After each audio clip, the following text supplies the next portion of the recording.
Okay, well, thanks for being here. We're going to tackle the book of Revelation, sort of, because it's not called everything you wanted to know about the book of Revelation, but the first things you need to know about the last book of the Bible. So just by way of introduction, if we'd had time, I would have loved for us to do what David does in his class, and that is to read the book of Revelation straight through. We could divide it up and to do so aloud. Because as you can see there's this verse very early on. Blessed is the one who reads aloud the words of the prophecy. Obviously, we don't have time to do that. But I am going to say something about it because I'm hoping, besides this first things, I'm hoping that I can encourage you to read it. But more about that in a second. Okay, so if you've ever read it or tried to read it, what was your takeaway? What do you remember? You see the questions there. What do you think it's about? What have you been told it's about? Anybody, what do you hear? And I'm going to try and repeat these things. Fantastical. Fantastical, okay? Mm-hmm. Scary images. Scary images, okay? Advice to the churches. Advice to the churches. A lot of numbers. A lot of numbers.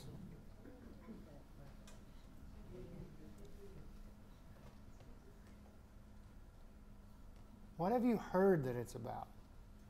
The end times. The end times. And of course, the question would be, is that accurate or not? What else? About the victory over Rome. Victory over Rome, okay? It's a pretty intimidating book. No question about that. But I'm going to try and make it a little less intimidating. In fact, what I want to do is say, I hope that you'll try to read it next week, sometime between now and next Monday. Read it aloud if you can, and we'll talk more about this at the end. I'm going to kind of give some suggestions for reading it. But try to read through it if you can. And hopefully what we talk about tonight will help. And maybe after next Monday night, what we talk about, which we'll get more into some text, then to maybe read it again. It's not very long, honestly. It sounds like it when you say, well, there's 22 chapters. But, a chapter's not like a chapter in a novel. So we'll see how you feel about that. Unfortunately, we have to start with what Revelation is not. David, May, and I have joked that this is one of the most successful PR campaigns in the history of Christianity, a bad interpretation of the book of Revelation. It's not like they hired somebody to do that. We want to spread this really bad interpretation, but I'll show you why it happened. But because it's so prevalent, it needs to be addressed. We're not going to go into it in great length, but we have to at least clarify. Okay, so do you see that chart? There's no way you can probably read a single word, maybe a few. That chart gets at how to interpret the book of Revelation in this system. And you have to be initiated. You have to study the chart to get the system. And I'll talk more about that in a minute. It's called dispensationalism. Have you heard that word before? Dispensationalism. It is the most popular and misguided interpretation. And normally I would say, and some people think, misguided. But I have no qualms whatsoever saying it's totally misguided. And I'll show you why. Now, somebody else could say, well, you're totally misguided. Okay, but I'm gonna at least state my case. But first I gotta tell you a story. So I came to faith at the age of 19 in a non-denominational Bible church. Associated with Dallas Theological Seminary. So I'm 19 years old. I have zero biblical knowledge. Zero. Maybe -1. Okay, I knew about that Jesus talked about being a shepherd. That was about it. And there was an ark. So I had very little. I come to faith. I assume that clergy everywhere are all on the same page. Now, that's a naive assumption, but I have no religious knowledge. So I'm assuming that what they tell me is gospel truth. And this church is dispensational. Well, I'm there, I guess almost 2 years when I meet who is going to become my wife and who had grown up in a Baptist church, but she was going to another tradition, and here I was, and those traditions really weren't very fond of each other. And at the very same time, I happened to run into a friend who said, there is a internship for people who are going to go to seminary at this Baptist church. And I had felt called to go to seminary, and so I thought, this is incredible. It'll be a place for both of us to land in this church, and I'll have an internship, make a little money while finishing up college. So I told my pastor at the non-denominational Bible church about it, and he said, are you sure? And I said, well, I'm just going to go for the interview. And he said, well, now here's one question you need to ask. Okay. He said, ask this question. Are you premillennial dispensational in your eschatology? I asked the question. I did not know what any of those words meant. Not a one of those words. I mean, I may have even mispronounced them. But I said to this guy after we talked about other things, I said, well, I do need to know if you're premillennial, dispensational, in your eschatology. And he said, well, I believe Jesus is coming again, and in the meantime, we need to be doing the work of ministry. So I went back. My pastor said, what did he say? And I told him the answer, and he goes, that's what I thought. He's not premillennial dispensational in his eschatology. Well, that's where my pastor was. He was a fan of the chart. He knew the chart. He'd studied the chart. He could tell you all about the chart. And over those couple of years I was there, I started to learn the chart. So I know the chart, not as well as I did, because I knew it forwards and backwards, but I knew the chart. So let me see if I can help you with it. I don't think we need to spend a lot of time on it, but a dispensation, first of all, we need to define. It's like an administration, a government presidential administration. During the administration of Carter, during the administration of Ford, whatever, that would be a dispensation as well. Unit of time in relation to governing. Okay, so that's where it comes from. So in this case, I don't know why that little R is there, God's governing over human history in certain units of time. So they came up with this notion that God had 7 units of time from the beginning of history to the end of it, and those would be called dispensations, God being the one who rules over these 7 units of time. Now, where do they get that from? They get it from Revelation chapters 2 and 3. So when people try to read through the book of Revelation, most people don't stop at chapter 1. They go, I kind of see where this is going. It's not that hard. John says he was, he's had this vision and God showed him what must be. And then there's this. It's a little bit fantastical, the description of Jesus there, but you know it's Jesus and you don't let it bother you too much. And you get to chapters 2 and 3, and there's these letters to 7 churches. Now to the church, to the angel of the church of Thyatira, to the angel of the church of Laodicea, write this. And there's these little letters. And so you get 7 letters. They decided in this system that those 7 letters to churches that are in Asia Minor, where they were, that represents the 7 ages. Well, there is no way that anybody would ever come up with that. You don't take a letter called Philippians and say, now that would probably be in the Roman era, and then there'll be another one, the age of the Ephesians or the age of Aquarius or whatever. It just doesn't make sense. There's no indication whatsoever that would be the case. But that's one of the premises.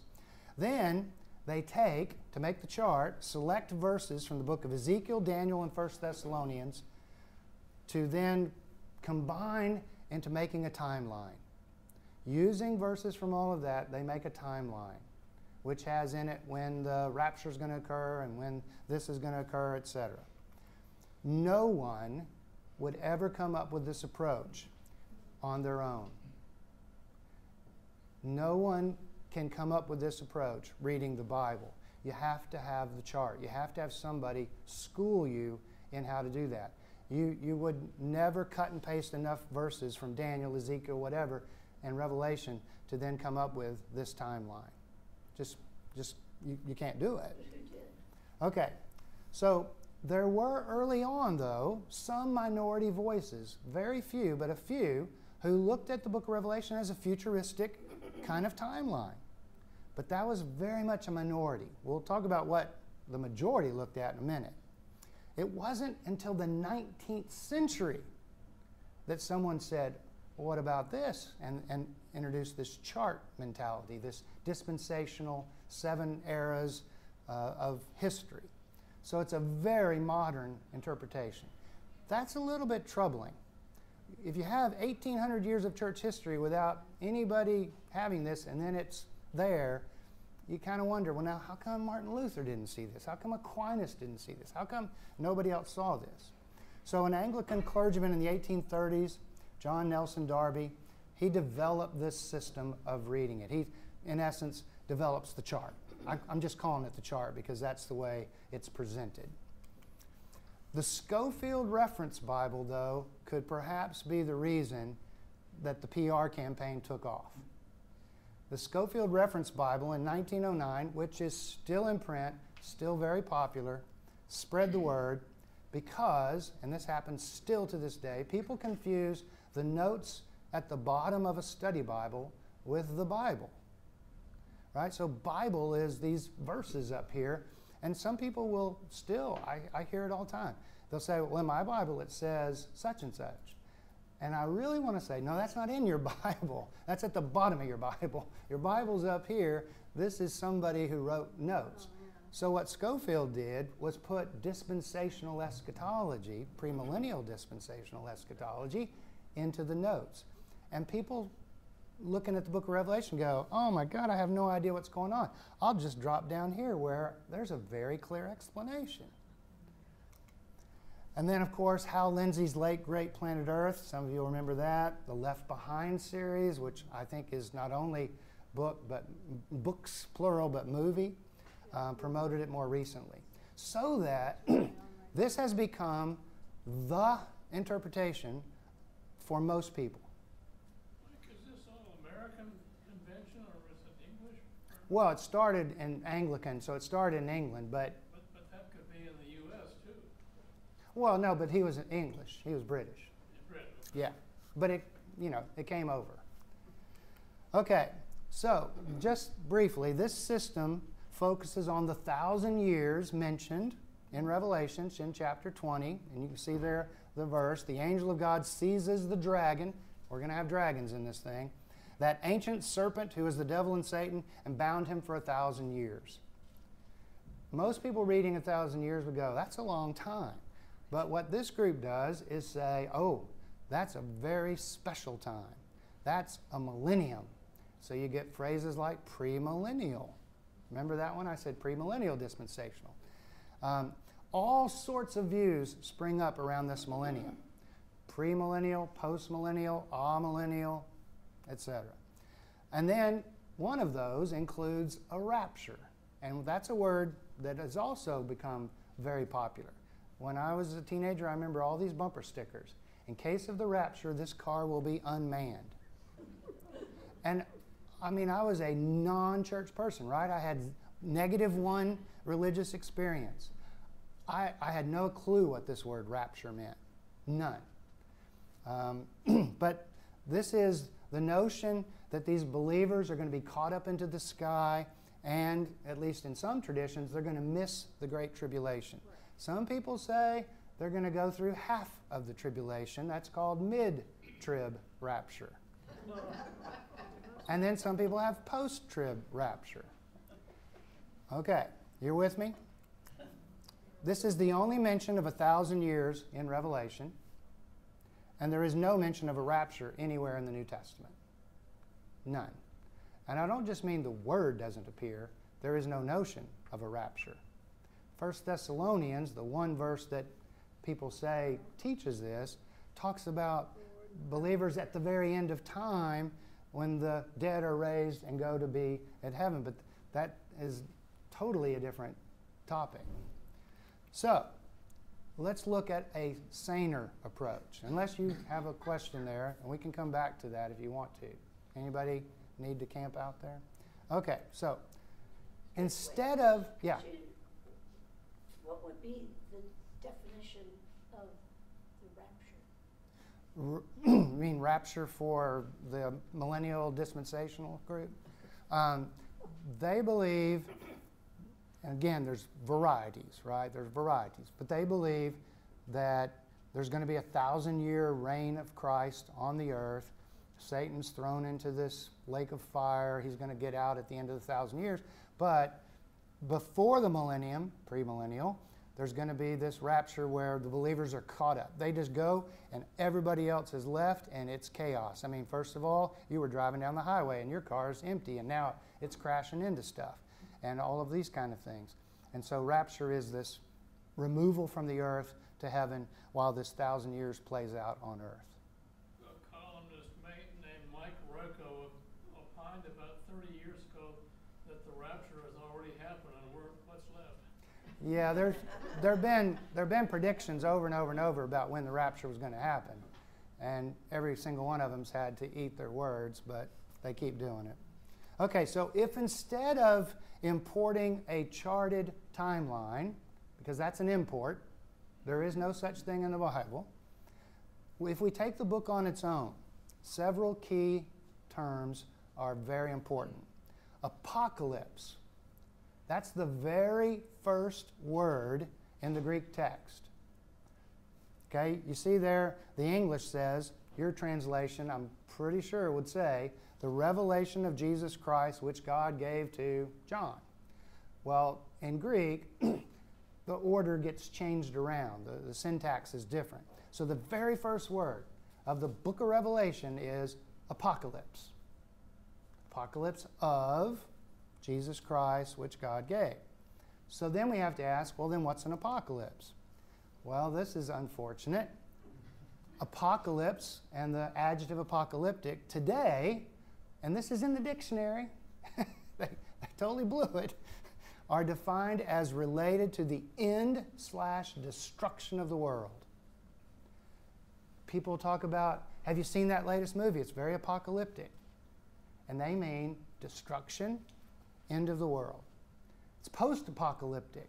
They mean after the end, post-destruction of the world.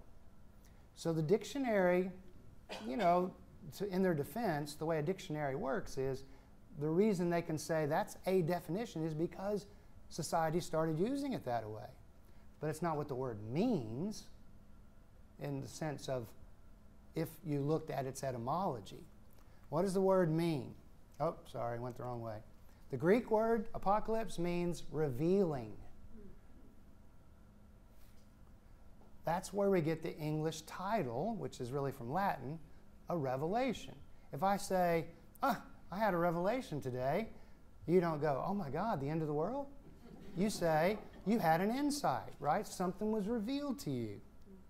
So the revelation means an unveiling, a revealing. An apocalypse is a revealing. It's a little bit ironic that a book that is so hard to understand is called a revealing. Yeah. It's counterintuitive to call a book that's called that, but that's what it means. Okay? John also calls the apocalypse a prophecy. Blessed is the one, so we're only 3 verses in, who reads aloud the words of the prophecy. Okay, so what does prophecy mean? Anybody? Future. Future. That's the most common answer. Teaching. Okay? All right, so here's how most of us use the word. Even if we don't want to. We use it as predicting the future, like the outcome of a game. Katie, she's predicting that the Jayhawks will beat my Cougars. But she may not be a prophet. Or what the Federal Reserve will do in the next couple of months, right? There are people who are predicting that. And in popular culture, like apocalyptic means end times destruction, in popular culture, prophet has come to mean someone who predicts the future. That's what we do. It's not what the word meant. In biblical times, a prophet is one who is not a foreteller, but a forth-teller. They are speaking truth to power. They're saying, well, like Elijah and any of them, they go to the kings. Prophets arise during the monarchy. They go to kings and say, you know, you keep acting like this, there's going to be hell to pay. Now, there's a little future in that, but that's not what they're predicting. They're saying what you're doing right now, the way you are treating the people, the way you are supposed to be in covenant with God, you're not doing it. And that was a prophet. Right. Speaks truth to power. It has just a little futuristic to it. So if you think about what the document itself tells us, not a chart, the document itself claims two things in a way. It's an unveiling that speaks truth to power in the present. Now, when I say in the present, I mean in its present. We've got to figure out today and next week, how do you keep interpreting that for the day you live in? But initially, the way you read the book of Revelation is the same way you read the book of Philippians. You don't start with, you know, like, I'm going to get out the book of Philippians, and I'm going to get out National Geographic and the Wall Street Journal and figure out how the end times is going to fit with this thing. You start with, well, okay, this guy named Paul wrote it a couple thousand years ago. He was in jail, and you know it's rooted back then. So in the book of Revelation, people who get the newspaper out and go, oh my gosh, look what happened today in Russia. This must be in this chapter here. Now, you start with 2,000 years ago when John writes it, and we know he's going to reveal something. There's going to be an unveiling here, and he's going to speak truth to power then. Okay. What we encounter then is a critique of power in our day if we do the hard work. It's a critique of power. You hear that, it's not a prediction of the future. It's a critique of power. If there's anything future about it, it is the consequences for the powerful not living up to the covenant of God. Okay. You good so far? Okay. Remember, jump in if you got questions. Okay, so we're going to start with two key aspects. Making sense of the genre. We've already been talking about the genre. It's an apocalypse, it's a prophecy, but how does that genre work? So one of the things I used to say to students in class, and this is dated, right? But when we used to read newspapers, you remember those? It's this big piece of paper, and you unfold it, and there would be these genres. Like, there's classifieds, row after row after row of cars and boats and RVs, and there's political cartoons, and there's ads, and there's headlines, and there's sports, and then there's, you know, whatever. And you instinctively, you don't even do anything, but you instinctually, when you turn to the want ads, you know it's different from the political cartoon. You don't use the same rules. You don't even have to think about rules because you just know, oh my God, there's a donkey talking to an elephant. That is so weird. Honey, did you want to buy a donkey? I think there's one for sale here. No, it's a political cartoon, and we know how to interpret that. So we interpret the different genres. So we got to figure out if it's an apocalypse and it's prophecy, how does that genre work? And then, of course, we try to figure out, well, then how do we make sense of the message that it's unveiling? Okay, so we're going to start with the genre. This, by the way, is a great book, and I'm going to list 4 of them, and I'll come back to them at the end, but this is a great book. Bruce Metzger is a leading New Testament scholar throughout history. His specialty is not the book of Revelation, as it turns out, but what he did was say, you know, I want to write something that the average person could understand to make sense out of it, and it's really, really good. So if you're a Sunday school class, small group, whatever, ever wants to tackle Revelation, this would be a great one to just read along as you read chapters. But he asked this question, what's the difference between reading Romans and Revelation? So I'm curious what your answer would be. What comes to mind? It's not a right or wrong, it's just what comes to mind.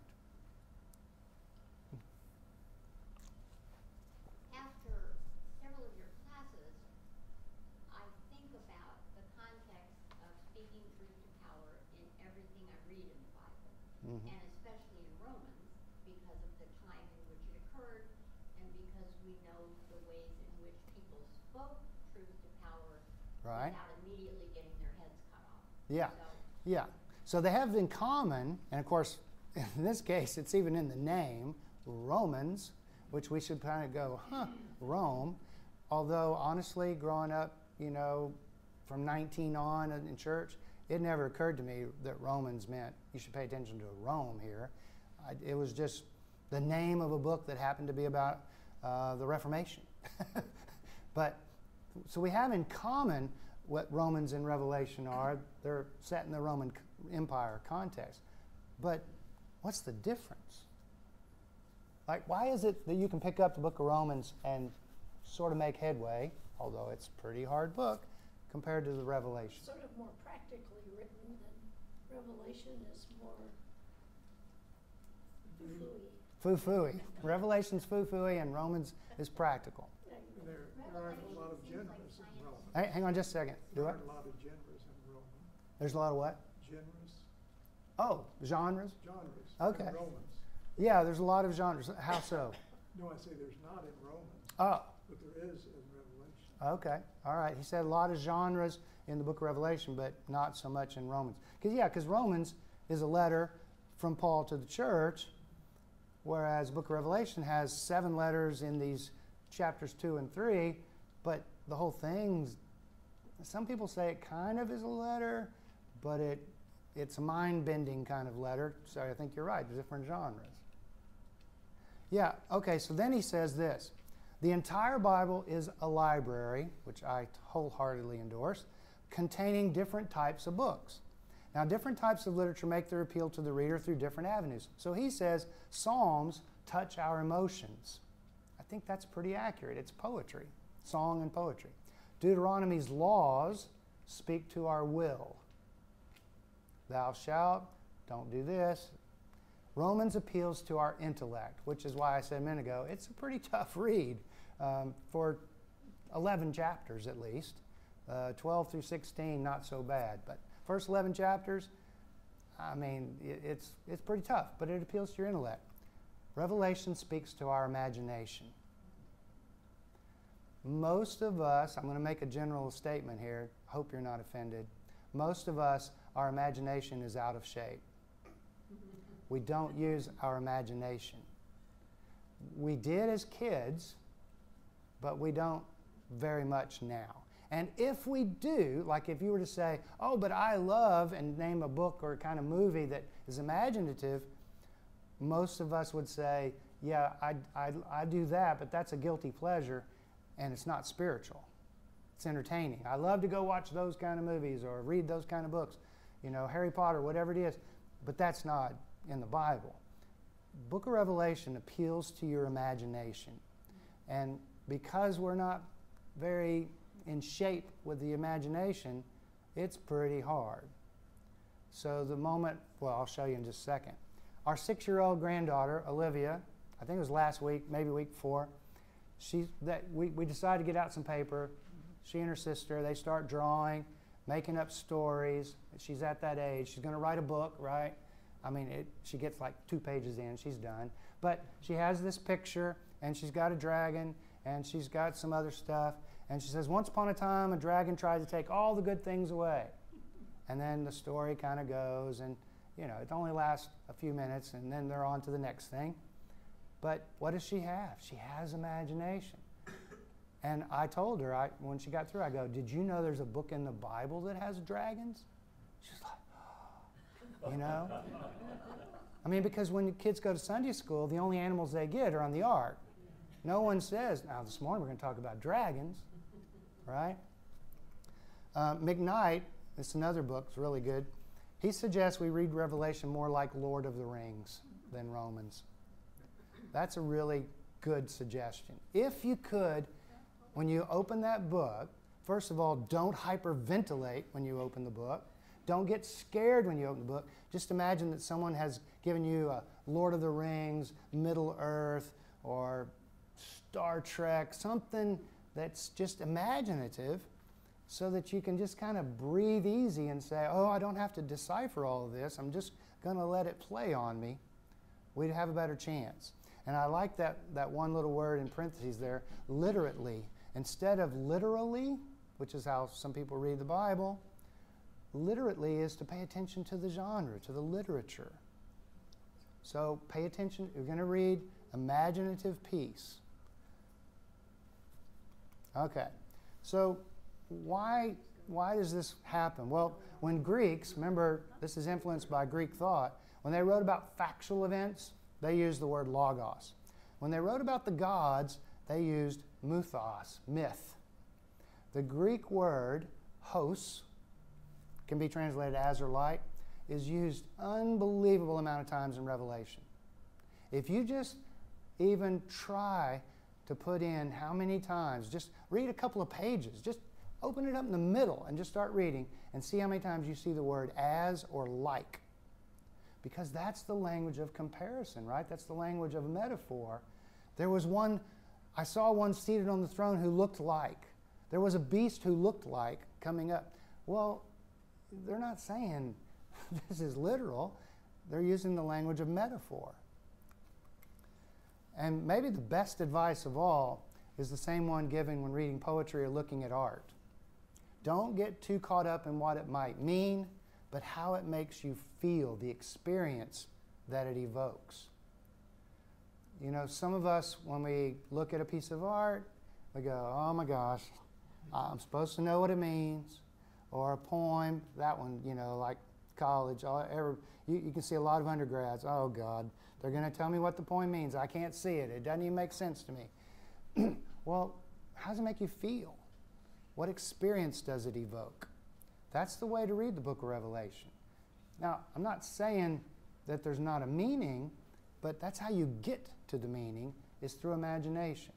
John is going to reveal something, and he's a political prisoner of Rome. I say prisoner. He's been exiled.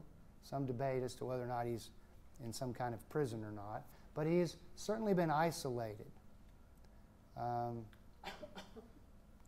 Not a perfect analogy, but Navalny, political prisoner.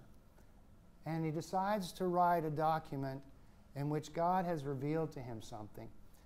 And so he decides, you know, the occasion calls for something, to use Nancy's word, fantastical.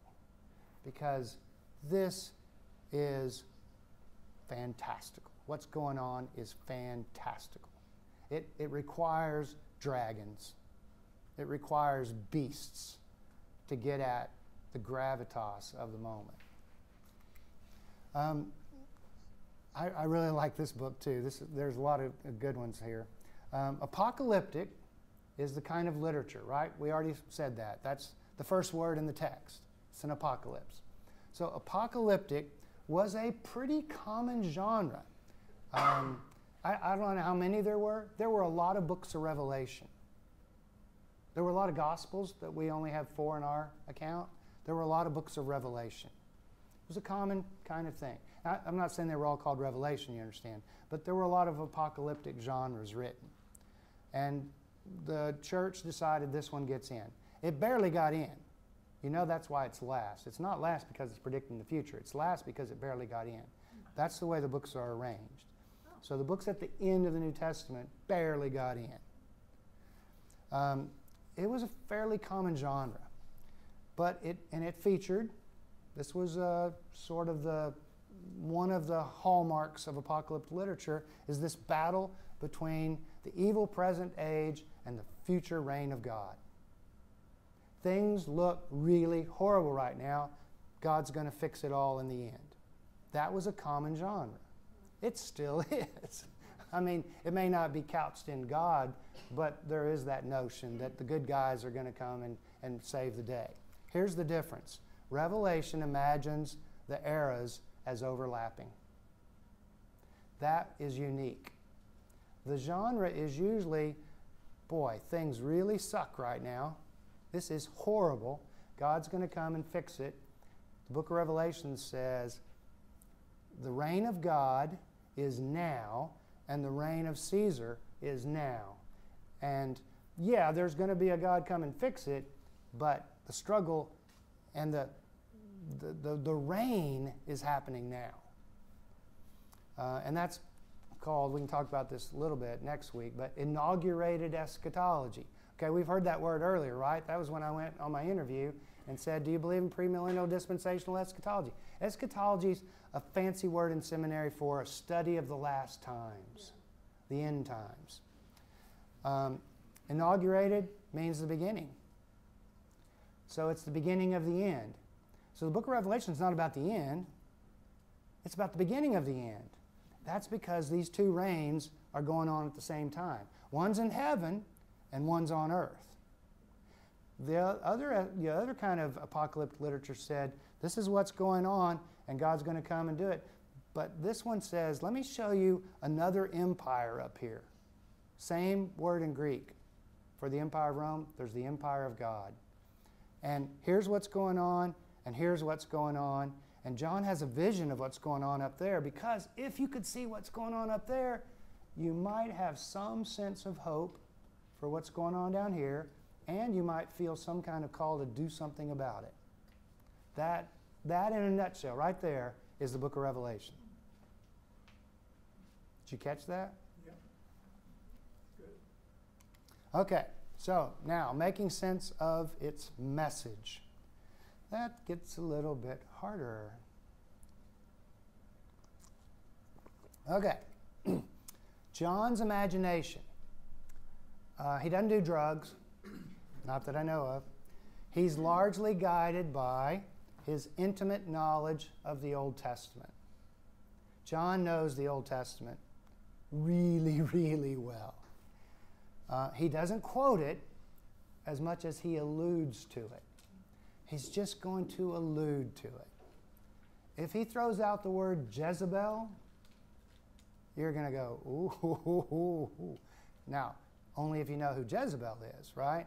If in Sunday school you happen to remember this horrible, horrible person married to Ahab who just, well, we can talk about it next week. But it's like, I can't think what would be an analogy, but maybe if he'd said, the Wicked Witch of the West, you'd go, oh, we know what that's like. So of the 404 verses in the book of Revelation, 278. So roughly 3/4 of the book is alluding to the Old Testament. So you need two things so far. You need an imagination and you need to know your Old Testament. And a lot of us don't know our Old Testament. I put another example here. If the Babylonians had conquered Israel and destroyed the first temple, Solomon built the first temple. Rome's conquering and destroying the second temple, Herod's temple, would be an obvious comparison. So when John gets near the end of his book, he starts to call Rome Babylon. He's not talking about Babylon. He's talking about Rome. But he's going to call it Babylon, and everybody goes, well, we know what they were like. So he's using these allusions. And that one's pretty easy. Jezebel's pretty easy, but some of them we just wouldn't know. But that's why we have these scholars who can say, oh, here's an allusion to the Old Testament here, and here was what was going on in that passage, so that you can then say, oh, I get it. I think for any page in the New Testament, any page, these three worlds are crucial, book of Revelation included. And you've heard me say this before. There's a Jewish, a Greek, and a Roman thing always going on, every page. So, in this case, the Jewish part, besides the fact that John has been a follower of this Jesus who is a Jew, and when I say a follower, he was not one of the disciples. The person who wrote the Gospel of John was not one of the 12 disciples. He wrote it 70 years after the fact, and this book roughly 75 years after. Most people don't believe that it's the same John, and definitely not the John who was a follower of Jesus. But this person was Jewish, and so all these Old Testament allusions. Okay? But there's this Greek in the sense that he writes it in Greek, but also mythic literature has this notion of writing stories about the gods, right? You remember the Greek mythology. And then it's Roman, and this is what's, I probably, think it's the easiest to miss, and yet nobody would have missed it in the first century. It's the conquest of Israel. They are occupying the land. They've destroyed the temple. It is going to hell. This is Gaza. This is Ukraine. This is as bad as it gets. If you went to Ukraine, if you could get into Gaza, you wouldn't need to say, so what's going on? I mean, there's only one thing going on. There might be, we got to find some food, but there's only one thing going on. There's only one thing going on when the Bible's written. Rome is occupying and has destroyed the temple. Now, the Gospels are writing a story of Jesus set before that time, but they're writing it after the destruction, and they're telling it back through that lens. So when the book of Revelation is written, it is definitely doing this Jewish thing, Old Testament allusions, written in Greek, mythic literature, but Rome is everything. And of course, it's going to be a critique of Rome. I don't think that's a spoiler alert. I think we could probably figure that out. Okay, so when we read Philippians, we know it was written for an ancient context. This is kind of what I said earlier when I said when you read Romans or Ephesians or Philippians. When you read Philippians, you know that it was written from Paul to an ancient church. That's your mindset. That's your page of the newspaper, to go back to that analogy. And we also know, this is Christian literature, so let's see if we can figure out what it means for us. If Paul happens to write about being a slave for Jesus Christ, we have to think, oh, wow, that's a loaded word. There's been a lot of history since then. This nation was founded on the labor of slaves, and we didn't treat them as full persons. And so how am I going to make sense of this? And we do this back and forth kind of work. So what about reading Revelation? It's kind of the same, very much the same, even if written during Caesar's reign. Revelation is always about empire now. Like with, and can you believe there's a picture like that on the internet? Caesar, Putin.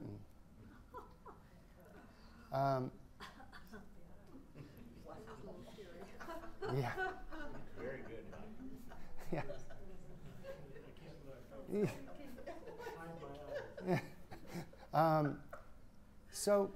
But hear this thing about empire now.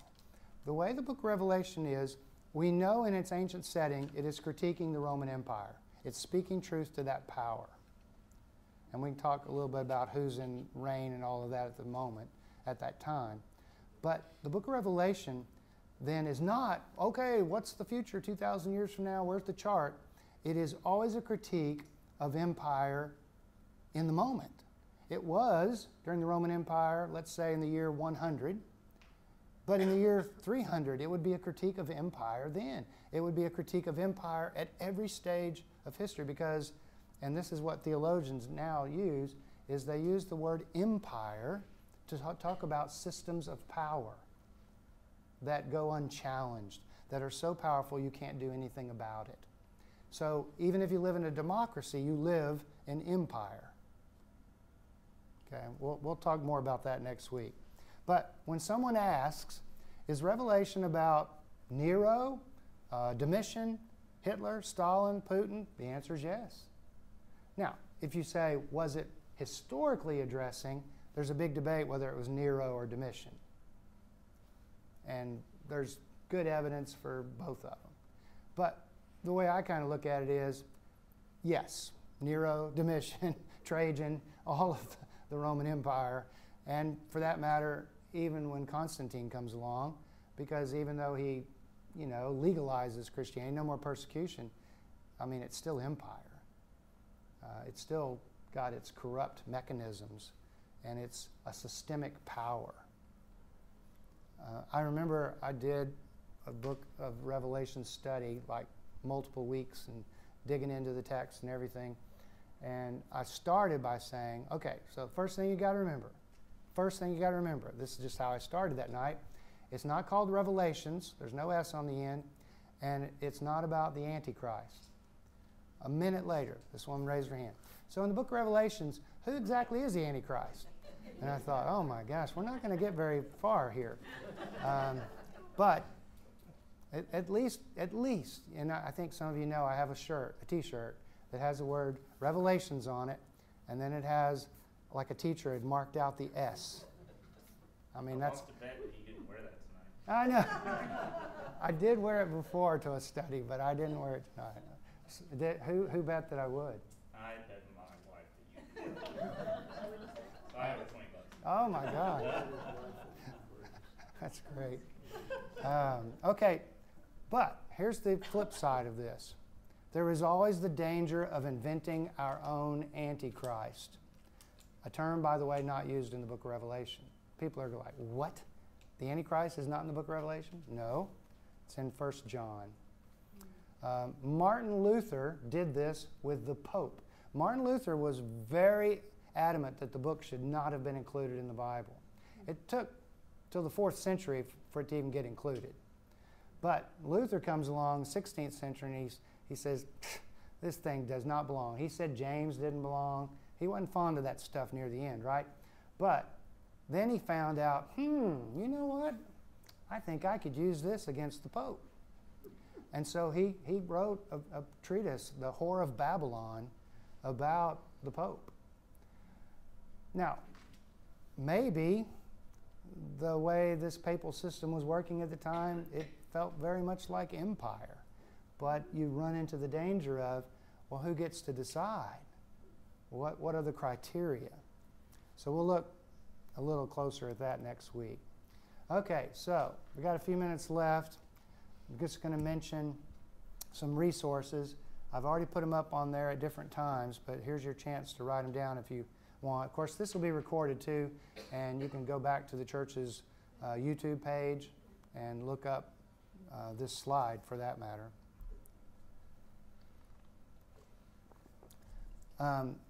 I've mentioned 3 of those. The third one there is Revelation by Dr. David M. May, my best friend, and it's really, really good. All 4 of these are excellent. None of them are alike. They approach it entirely different ways, the way they get at it, but they all come at it in a very responsible, scholarly way, trying to make sense for a Sunday school class. So they're very accessible.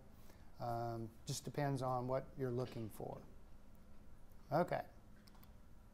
So, reading the book of Revelation.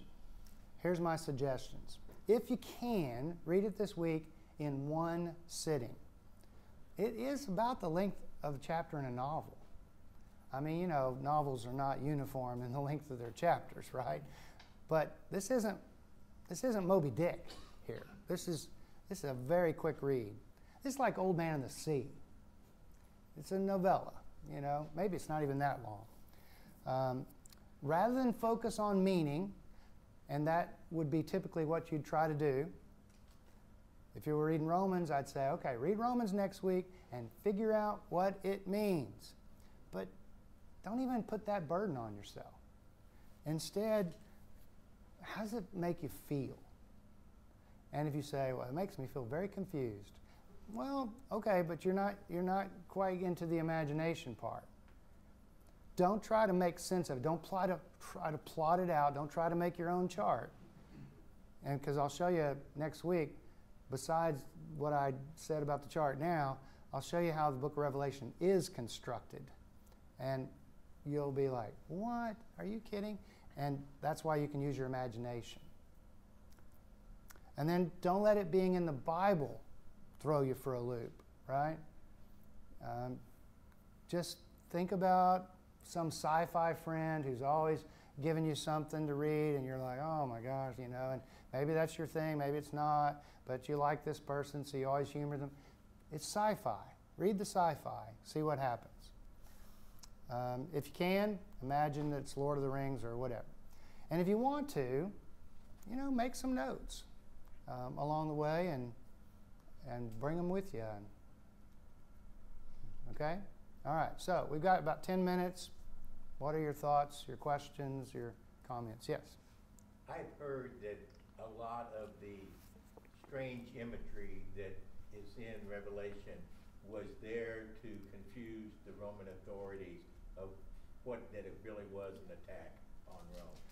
Yeah, there's been a kind of flip-flop back and forth on that point for a long time.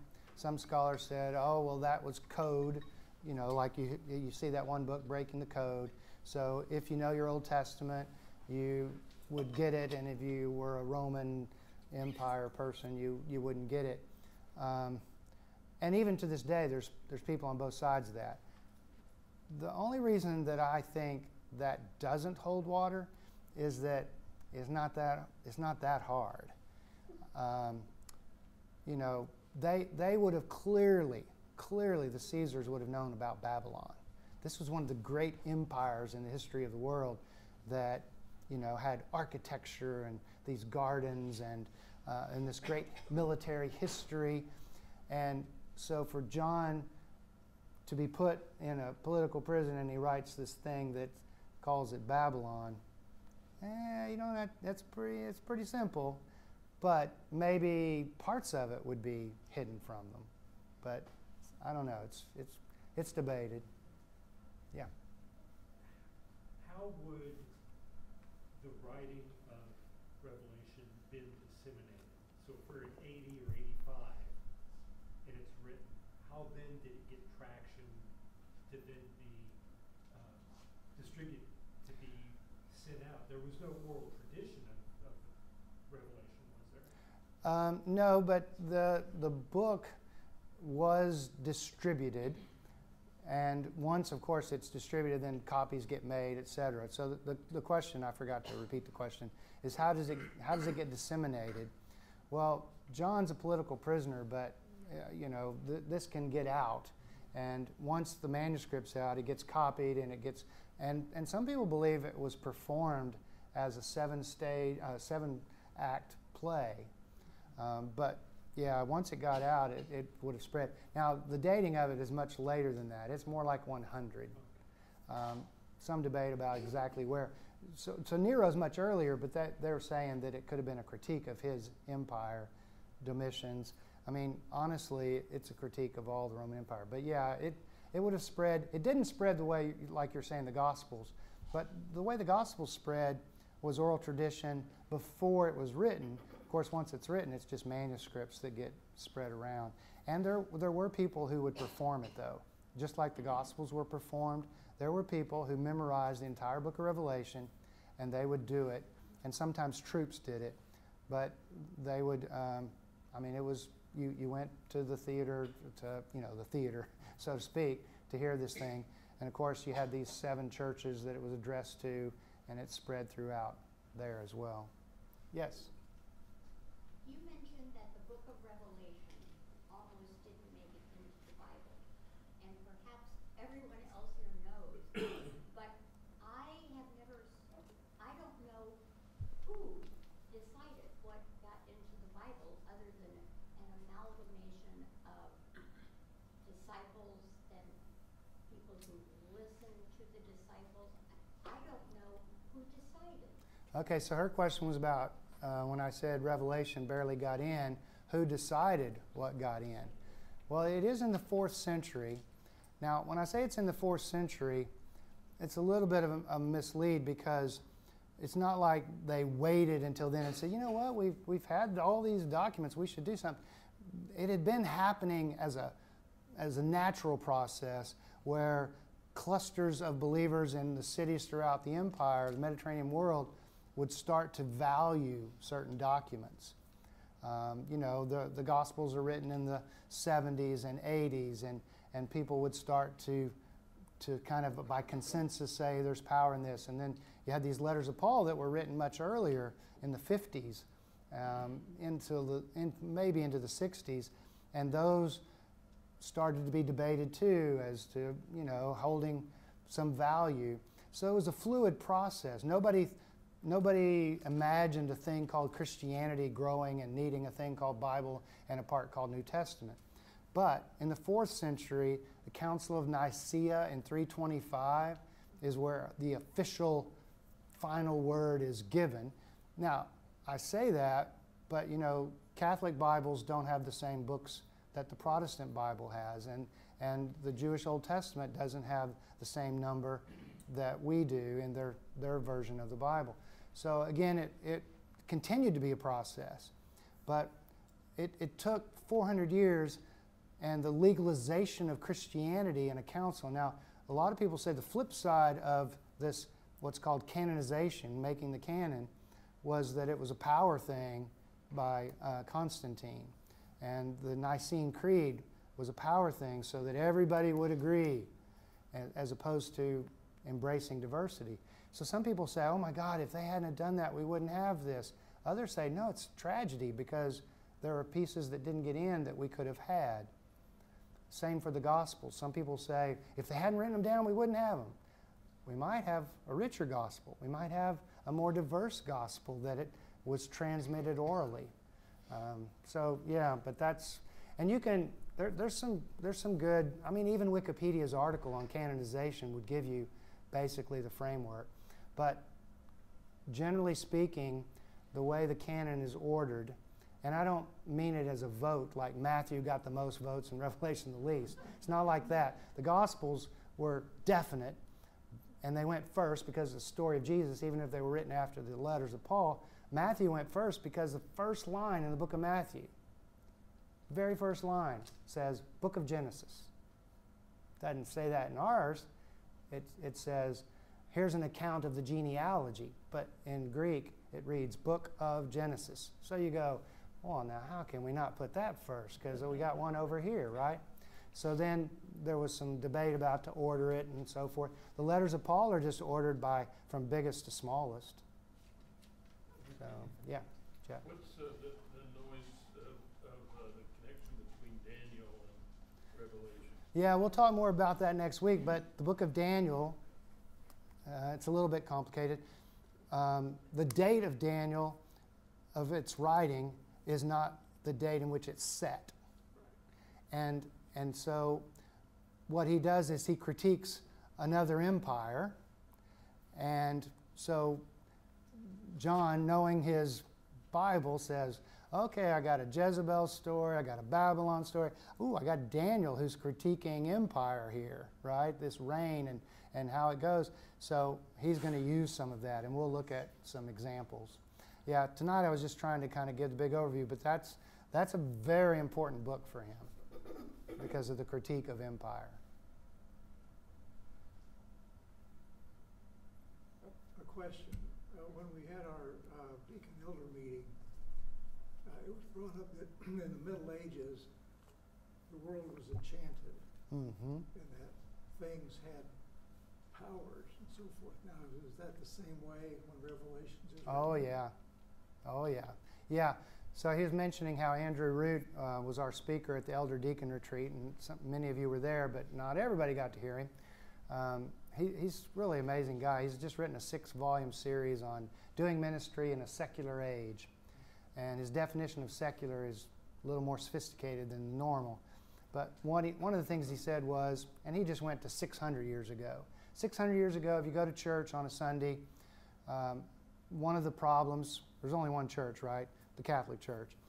You go to church and they put the host, that's the name in Catholicism for the bread, and they put that on your mouth, and some people were going back to their seat and taking it out of their mouth, putting it in their hand and taking it home to heal a sick cow or to put it in their field to help their crops grow. Now, why in the world would they do that? Because they had this very enchanted, magical world. This was magic because, you know, where it says, this is my body in Latin, it's very, very close to the words hocus pocus. Yeah, it's really true. And so they thought, oh my God, this is magic. This is like the body of Christ that transforms us. What if my sick cow had one of these? I'll bet that would, you know, that worldview then, definitely in the time of Jesus. I mean, they thought there were demons everywhere. There were demons, they thought thresholds between rooms is where demons lived because it was neither here nor there. It was in the nether world. It's where the tradition comes of picking the bride up and carrying her into the room so you don't step on a demon and start your marriage with a demon mad at you. So they had this very magical world. They just get mad at the husband because he's so unhappy. Yeah. And so John was just a part of that. Very enchanted world. Mike, then, if in the first century and second century, people got it, that this is about Rome, did that then slowly move away into this more, was there a disconnect then of embracing the fantastical versus this is about empire?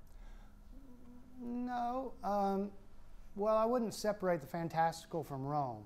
The fantastical was the vehicle by which they critiqued Rome.